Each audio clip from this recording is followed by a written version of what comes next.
From Chicago's CAN TV, a look at the week's events is reported in the newspapers, in the blogs and online, and on radio and TV. This is Chicago Newsroom. Well, hi again. Welcome to the show. So, if the Chicago Teachers Union thought that the response to Mayor Emanuel's mass closings of elementary schools between 50 and 60, depending on how you count them, if they thought the public response would be as visceral and energetic as it was during the strike, they may be waking up this morning realizing this battle is going to be a little bit different. For one thing, the affected group is very different. Some might call it a divide and conquer tactic, but the people losing their schools are almost all African American, and their schools are largely in the most neglected and powerless communities in the city of Chicago. The strike affected every teacher, every student, every parent associated with CPS. So will the parents and the teachers from more affluent and more crowded parts of the city feel solidarity for the people losing their schools? And here's another thing. Did 700 people show up in Daly Plaza yesterday? That's what the police are saying. Or was it closer to the 5,000 that the CTU claims? And is 5,000 enough? Because will that really move the public? Well, we'll talk about who was there. I was there walking around, and I would say as an impartial observer that it was a big crowd, but it wasn't dense and packed, and it didn't completely fill the plaza. So if Mayor Emanuel had his operatives walking around, and you know he did, in the crowd assessing the opposition, they were probably calling back and assuring him that the protest would be easier to manage than the strike was. Maybe. We'll see. We'll be talking about that today, and something else, something pretty remarkable that happened about 50 years ago when the Loyola Ramblers played Cincinnati in the '63 NCAA finals. Those teams put a combined 7 black players on the floor at the same, all at the same time. And it seems impossible today to think of that as a revolutionary moment, but Mike Lenehan writes about it in Ramblers, and it's a really interesting story about changing attitudes toward race and taking the game of basketball off the floor and into the air. And Mike, we welcome you to the show today for the first time, Mike Lenehan. Thanks. And also our old friend Neil Tesser, who knows about all sorts of things and will help us understand these things. And Sarah Karp back with us again. Sarah from Catalyst, glad to have you with us. We're going to talk about basketball, we're going to talk about all these things today, but I do think we need to start off with this rally that happened yesterday and what it means as a way of gauging the public interest in this issue of whether or not we close schools. Anybody got any thoughts about that? Well, I do think it's a different issue, than the teacher strike. I think that there's a lot of different reactions. The only way I think that they're going to really get the middle class to sort of come out and teachers in schools that are not affected to come out is if they can make the argument well that this is going to result in larger class sizes overall. Mm-hmm. They've been fairly successful in talking about this, why this might happen, but if they can really press that issue, maybe more people will come out.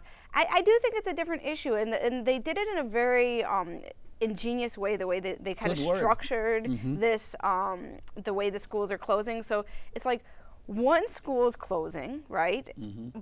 But it's really the school program that's closing. The kids are staying there, and some kids from a different school and teachers and principals from the different school are coming to this school. Supposedly this is the high performing school and this is the low performing school.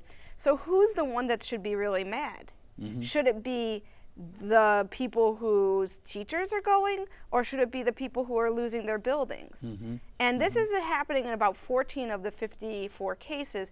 And so I think it's a kind of a weird thing. I think that they've kind of they've made it so that it's hard to decide what you should be arguing for. Should you be arguing for the structure or for the teachers? Right. Well, it's interesting that Mayor Emanuel, of course, declared yesterday, just simply declared in his cooperative style, the time for discussion is over. That's it. I've listened to all of you and I've made my decision. And he said, when our educational system has unequal results, you cannot lock in the status quo. He said the steps being taken were postponed for years because of politics. So, is the public going to buy into this? I think that Mike, you were an editor. You were an editor for a long time at the Reader, right? Right, but that means I have no opinions of my own. I only but you're not anymore. Now you're an author. Okay, right. Well then I'll have an opinion. Speaking as an author who's been around Chicago for a long time. My reaction to this is it reminds me of what people are always saying about Congress. Everyone hates Congress except they always vote to return their own congressperson to office. And I think everyone hates the school system except they don't want you to touch our school. And I think there are a lot of good reasons for that. You know, people are, it's valuable to have a school within walking distance, and a school, you know, is a community center. It's not just a education factory. And so I think the emotional content of this issue is really high, and I think Mayor Emanuel is going to, you know, he's going to try to bring irresistible force to this thing, but he might be running into an immovable object when it comes, because this is such an emotional thing. And that worked so well last time he went up against Karen Lewis. Yes, that's right. Right, right. You know, he comes from a place where he's used to having everything his own way. I think a lot of people, when he was first running for mayor, were wondering why he wanted this job when he was in those hearings when people were accusing him of being a bad landlord. And it's like, why am I putting up with this stuff? But I would have thought that after that first incident, he might have figured out a little something about how to deal with this union and with this issue.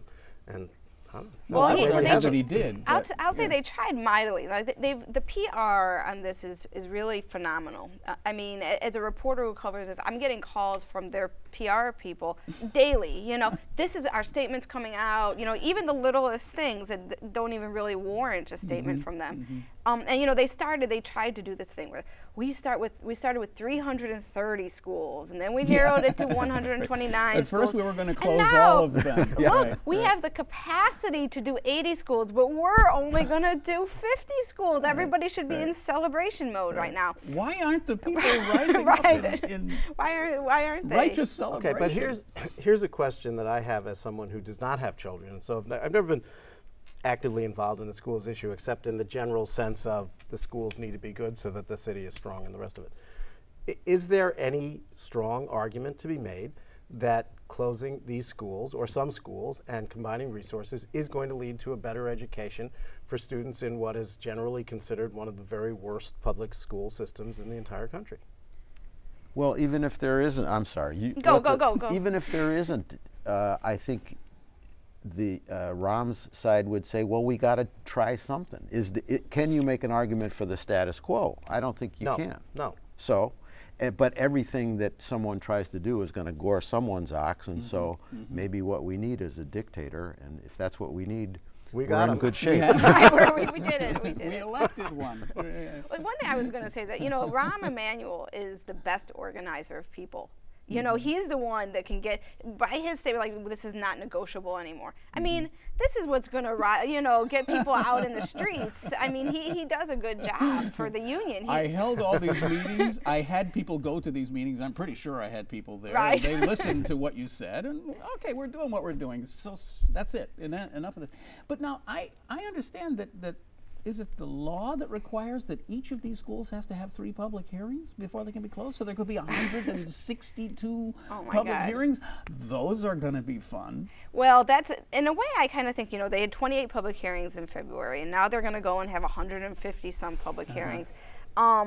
You know, it kind of dilutes the opposition, because I do feel like, to some degree, some people are like, well, I was there, I went to 2 public hearings, my school's still on the list, you know, what more can I actually do? And it is interesting that the mayor would state that the time for public discussion is over just days before these hearings are scheduled. Right. I mean, that's really that really makes people want to get out and come over. Go ahead and have your hearings. Yeah, go ahead, have your hearings. Call me when you're done. I'll be in Utah. Call me when you're done. Right. Yeah, well, that was a great moment that he was in Utah when this was all announced. Well, I mean, but that's not accidental. That's not being tone deaf. That's really good media management. I mean, he just understands that the last thing they needed was to turn the attention on him when this announcement was being made. We have kind of accidentally turned into the Becky Carroll fan club here on this show, because we're constantly talking about how, in the perversest of ways, the CPS media management is spectacular. And I want to bring in the question of the way that they have lined up the media in a way that I haven't seen done in a long time, starting with the Mary Mitchell column in the Sun-Times the other day, and even going as far as Greg Hines writing a pretty severe piece about, look, come on people, shut up, this has got to happen, you know, we got to do this. Sort of getting to the question that you had, like, can you, if you close these schools, will you then create better schools? And you know, I of course don't know the future. I can say in the past, it has not happened. We've closed about 73 schools over the past decade, and I for our upcoming issue, I did a little analysis of the attendance schools, the neighborhood schools that are now in the communities where those schools closed. And 2/3 of them are all black still, racially isolated. They are they're low performing schools, lowest rating that CPS could give, and they're underutilized. So they are the schools that are, so maybe, you know, maybe the future will be different. I mean, Barbara Burnett is certainly putting a lot of sweeteners on the table, but in the past it just has not been the case. I know that these are questions that just simply can't be answered, but I've always been intrigued by this, and we've talked about it 100 times on the show, about this thing of this just kind of the way they're able to inject numbers into the discussion that just become the baseline numbers. 100,000 empty seats. Well, are there really 100,000 empty seats in the Chicago public school system? Because if you look at an analysis that I think Linda Lutton did over WBEZ a couple of weeks ago, and you look at the number of charter schools, there were 5,000 seats 10 years ago. There are 50,000, 57,000 some seats today.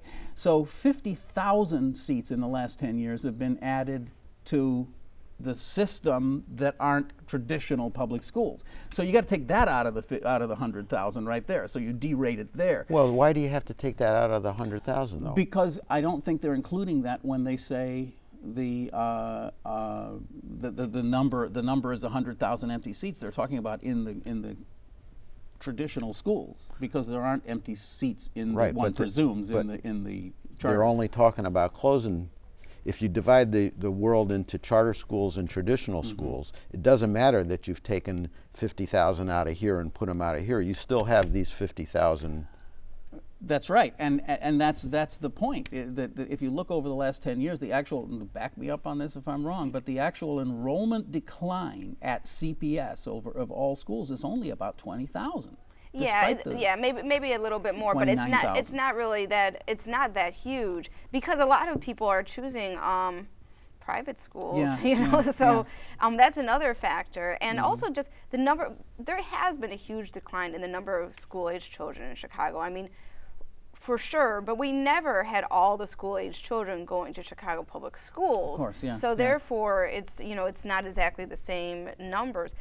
The neighborhoods, however, that have the most underutilized schools are the ones that have the most charter schools. And that's actually by design, because when they started the whole idea of charter schools, it was to give better options where there are poor performing schools. So you had this, you know, you have them, like I in the upcoming issue of the Catalyst, I did a story on North Lawndale. It has the most charter schools, elementary charter schools in Chicago.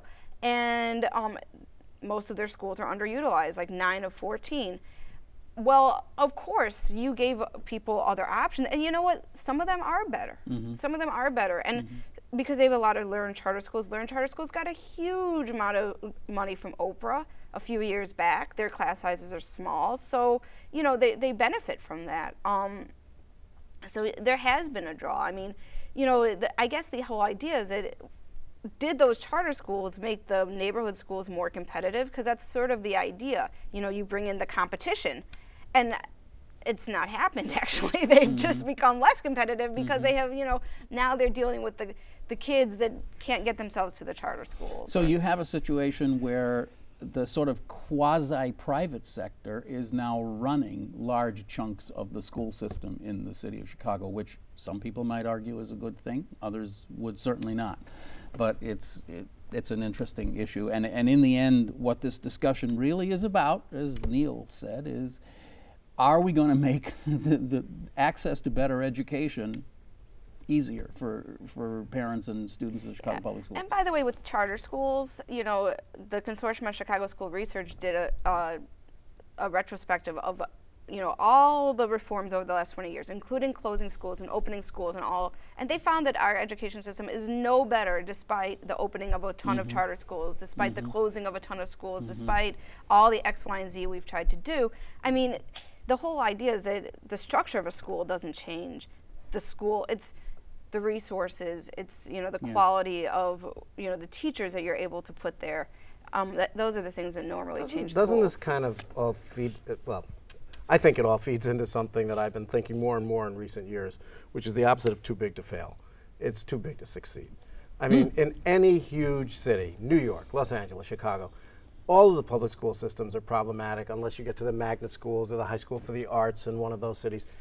These are just massive, massive structures that one governmental unit can barely contain.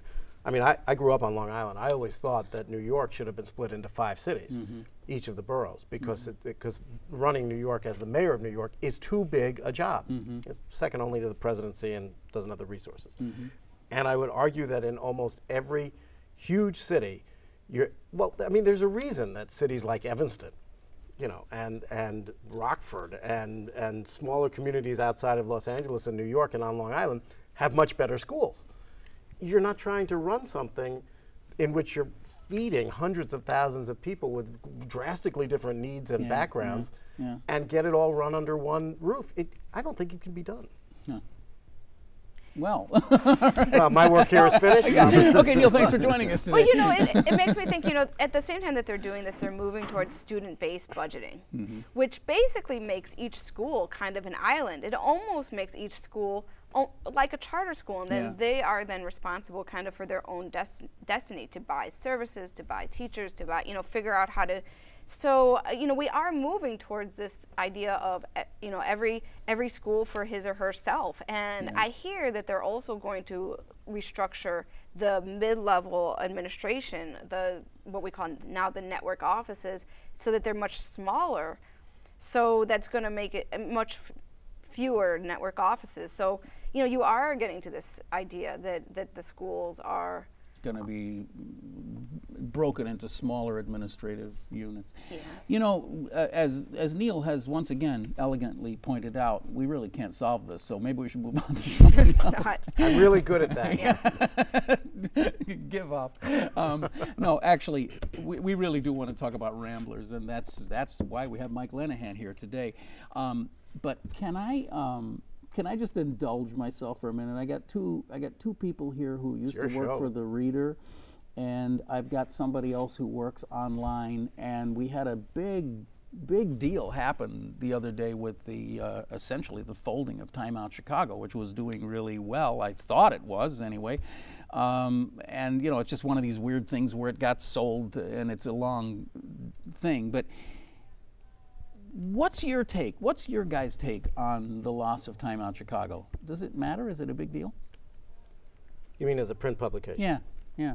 I mean, they're going to try to make it online. Yeah. Mike?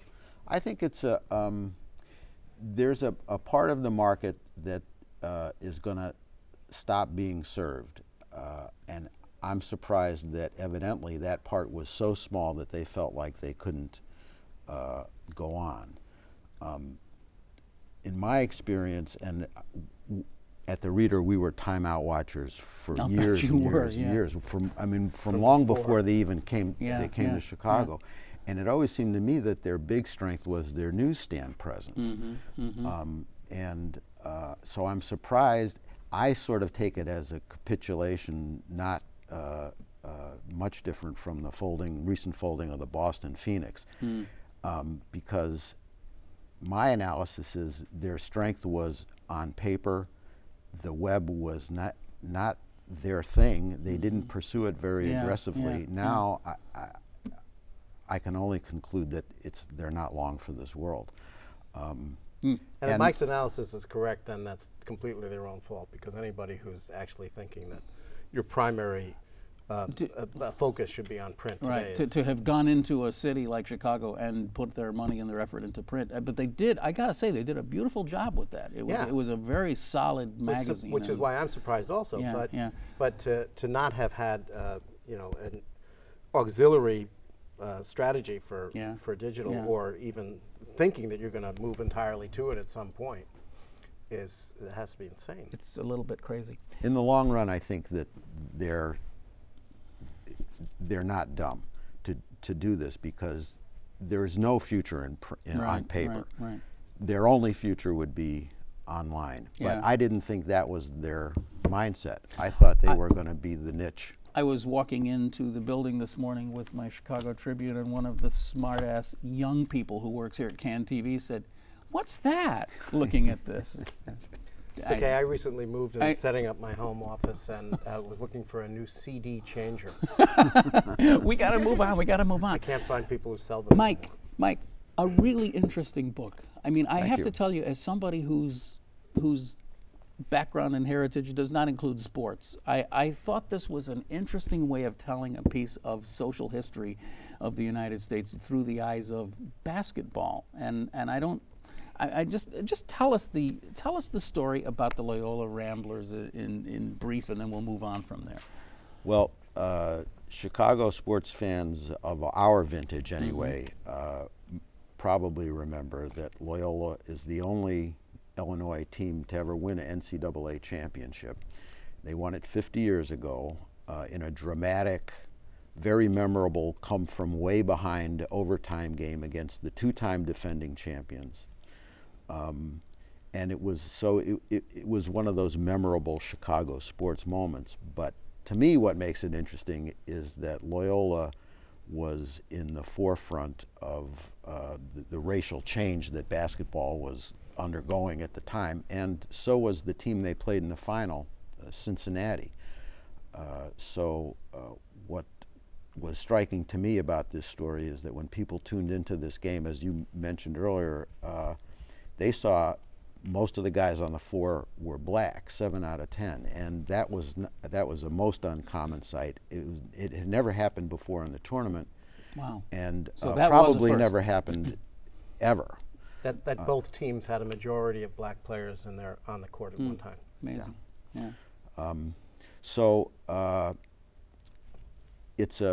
Now this is 1963. In a few months, Medgar Evers would be shot in his driveway. A few months before, James Meredith enrolled at Ole Miss and caused a riot. And a few months after Medgar Evers, the church was bombed in Birmingham. So racial feelings were running kind of high. And the world of higher education and basketball was still very segregated. So to have 4 black starters on a team was sort of a daring thing to do. Well, you tell this incredible story, and I want to get you guys involved in this, but the story about Mississippi and how they had a kind of I guess it was unwritten policy that their teams would not play against any team that had black players on it. And they had to take some extraordinary measures to get to the NCAA. Well, Mississippi State had a brief golden age of basketball where they won the SEC title, which was always owned by Kentucky and Adolph Rupp. They won it 4 years out of 5, but they never went to the tournament, which would have been the normal thing to do, but Mississippi was not a normal place, and they had this informal rule that no Mississippi State supported teams were to play integrated games, and so they couldn't risk going to the tournament. But in 1963, the president of the university, I think, allowed himself to be persuaded by the coach, who had been lobbying for this for years, of course, and announced that the team would go, and that began a couple of weeks of heated and vitriolic debate, conducted mostly by politicians and segregationist newspaper editors. I think most of the people in Mississippi were ready for this, and a lot of them wanted it to happen. So the afternoon before the team was to leave for East Lansing, Michigan, to play against Loyola. A couple of politicians got a last-minute injunction forbidding the team to go. It had to be driven from the state capital to Starkville, where the university is located. That gave them about 3 hours to do something. And what they did was they called a hasty meeting, and after the meeting broke up, key officials of the university started disappearing from the state of Mississippi. The president went to Alabama, the coach and the athletic director went to Tennessee, and the team stayed in the dorm. They didn't know what was going on, but in the morning they were told that there was a change in travel plans, that they were to split into 2 teams. One was the second and third stringers who were not going to get in the game anyway. The other was the starting team. The decoy team, as they came to be known, went out to the airport to see if they were going to encounter the sheriff or any other kind of resistance, in which case they were to phone back to the dorm, and the first team would sneak away to a different airport where the second plane was waiting to take them to Michigan. In the end, the second plane wasn't necessary, and they escaped Mississippi, played in the tournament, came home heroes, and they all. What I really like about the book so much, though, is that it's not just about Loyola, and it's not just about that game. Mike did this unbelievably extensive research and a ton of interviews of the 3 schools, Cincinnati, Loyola, and Mississippi, and they're like tributaries all feeding into this river of racial consciousness and bouncing back among the stories in a very cinematic way, I would say. Well, it is. You know, you start here and then you go to this city and then you go to this city and all these things are happening at once. It's fascinating. But I also find it fascinating that this had to come from sport, because sport and the arts have always been the places where merit mattered more than color.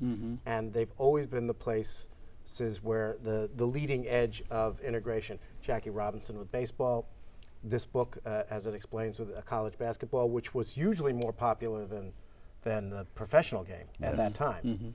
And the military, too. And the military, and music. Yeah. I mean, Benny Goodman and his Carnegie Hall concert, to bring it back to something I actually do know something about, in 1938. Yeah.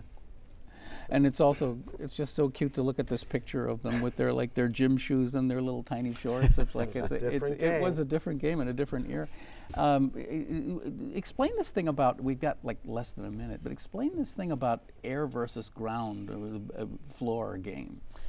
One coach who I spoke to, who was there at the Final Four and saw Loyola beat not only Cincinnati but also an all-white team from Duke, told me that he thought he was seeing the future of basketball, and what he was seeing was the game was changing from horizontal to vertical. You know, today it's commonplace to talk about basketball being played above the rim, but before African American players took their rightful place in the game, it was a much slower, more floor-bound game of coaches, you know, of patterns and X's and O's, and this guy goes here and picks for this guy, and, you know, moving the ball and the bodies around in order to get a shot.